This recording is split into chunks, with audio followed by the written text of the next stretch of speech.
E față de căcat, dar în același timp să mor, a rămas și rubelul ăla, a ieșit. Fute-mă un picior!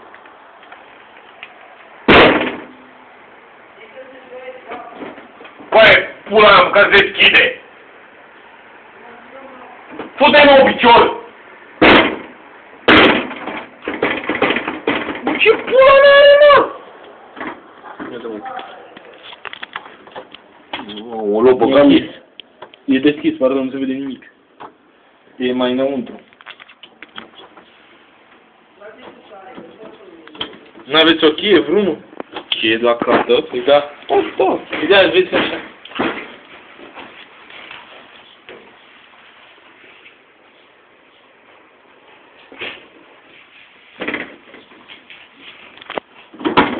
Nu merge. Vade, este acolo.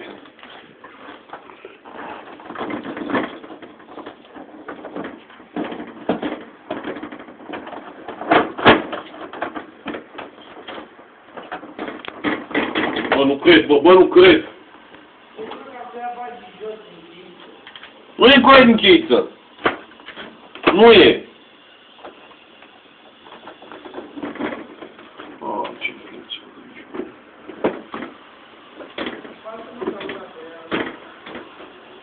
Băi, e descuiată, e ceva care blochează să se deschidă ușa.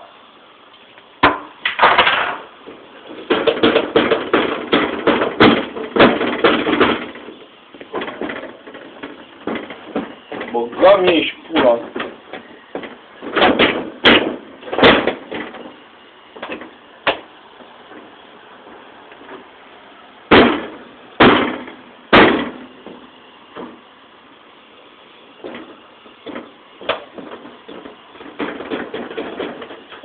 Nu știu să nu cred, faci pe ceasul. 20.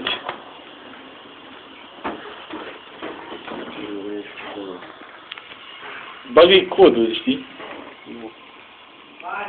Da! Stai că mai de fan, să-l sun pe tata. Stai, nu e imposibil.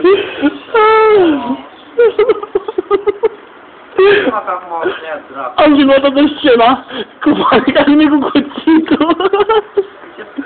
Am încercat să deșurubeze ce să facă și a băgat și cheia și nu merge. De ce nu să te deșurubeze? Că n-are cum să faci cuțitul.